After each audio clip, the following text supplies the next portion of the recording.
I am Dipali. This is my friend Mary. English don't come to me. People fly my majak. I have very big tension. People fly my mazak. Yes, students, if you also have low confidence like this student, so if you have a fear of making mistakes while speaking English, if you fumble while speaking and have hesitation, then this video is crucial for you. तालीमें नहीं दी जाती परिंदों को उड़ानों की, वे खुद ही तय करते हैं ऊंचाइयां आसमानों की। रखते हैं जो हौसला आसमान को छूने का, वो नहीं करते परवाह ज़मीन पर गिर जाने की। There is only way to avoid criticism. Do nothing, say nothing, and be nothing. Would you like to do any of these? I think you wouldn't.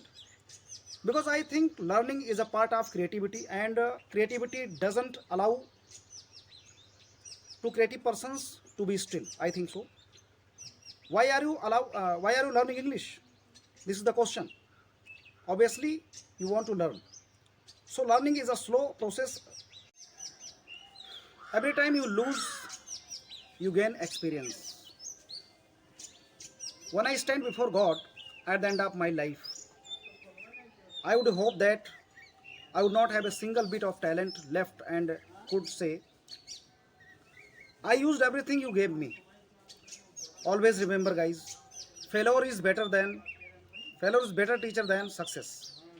Because when you fail, you tend to focus more for the next try. Don't worry to think people laugh at you when you speak English. They are common people and don't know that English is also a simple language like their mother tongue. You have to keep in your mind that are not meant for these people because they are common people. You think that you are made for another world where each and every person speaks English. So to achieve your goal, you think yourself that you are a lion who is kept in a cage, but he doesn't stop roaring. He has the same stamina like that of a lion who roams free in a jungle. Unless you try, you can't say whether you will succeed or not. So go ahead, guys, and keep practicing more and more sentences in English. It doesn't matter if you are starting from a phrase or small sentences. Keep in your mind that more you practice, the more you learn. That is all, guys. It's my thought. And I don't know whether it will work on you or not. But I think if it works, please do comment given in the below comment box. See you in the next video. Have a nice day, guys.